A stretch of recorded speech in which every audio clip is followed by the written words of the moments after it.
Hello, it's Mark Albert. Thanks so much for being with me today. Today we're going to look at, we're going to talk about consumer debt. We're going to talk about how harmful consumer debt is over the long term to help you reach your financial goals in the long term.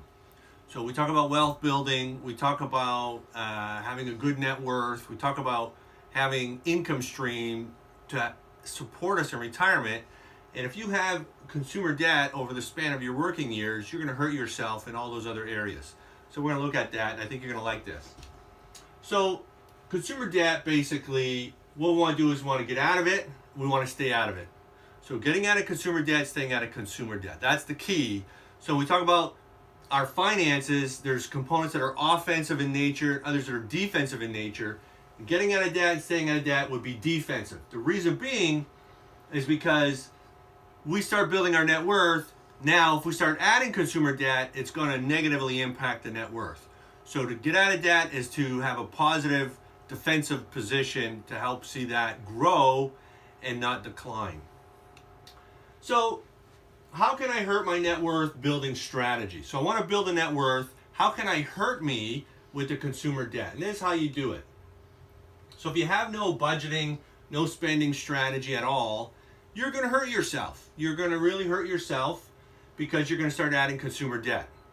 So once in a while, you may spend a little bit more on a given month due to circumstances, but if it's a pattern or behavior, if you're overspending consistently, it's going to be a problem.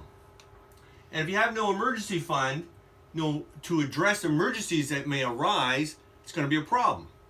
So anytime you need to purchase something that is within 1 to 10 years in the future, that's more of a short-term purchasing strategy. There's things you know about. You know you're eventually going to need another car. If you have a house, you know you're eventually going to need to replace the roof. There's things you know that are coming that you should be planning for. And if you don't plan for those things, it's going to create a problem. So if the pattern or behavior that you experience is there's no real strategy on the spending side, budgeting side, you're consistently overspending, no emergency, no response to emergencies, no strategy to respond to short-term purchases, kind of mid-sized purchases, then what's going to happen is consumer debt's going to go up. And it kind of works like this.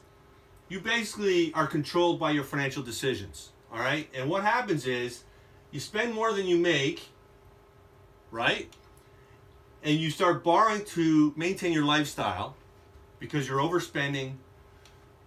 And then you all of a sudden have multiplying debts. So you have a multiplying, increasing number of debts, and you get in a trap. It's like a cycle.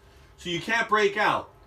And so don't allow yourself to be controlled by your financial decisions of overspending over time, because it creates a problem. When you do that, your consumer debt goes up, and it's very difficult to break out of that cycle. So you got to reverse that. So if these four things are a problem for you, consumer debt's going to go up. Also, your wealth building is going to go down. So it's just a natural cause and effect relationship that exists. In addition, your net worth is going to go down. So you want to hurt yourself, make sure you're doing these things. Right? Make sure you don't have a budget. Make sure you overspend all the time. Make sure you don't have a way to respond to emergencies. And make sure that you don't plan for any short-term purchases that within the next 10 years. And that's a good way to make sure that your debt goes up, your wealth building goes down, and your net worth goes down. And none of us wants to do that, so let's not do that. So listen, I hope this is helpful. It's good to think through strategically cause and effect relationships. If I do this, then that happens. And then hopefully this will help you modify your current strategy. Listen, feel free to subscribe below. Hit the bell for notifications as well. And like the video. Listen, have a great day and look forward to talking to you soon. Bye now.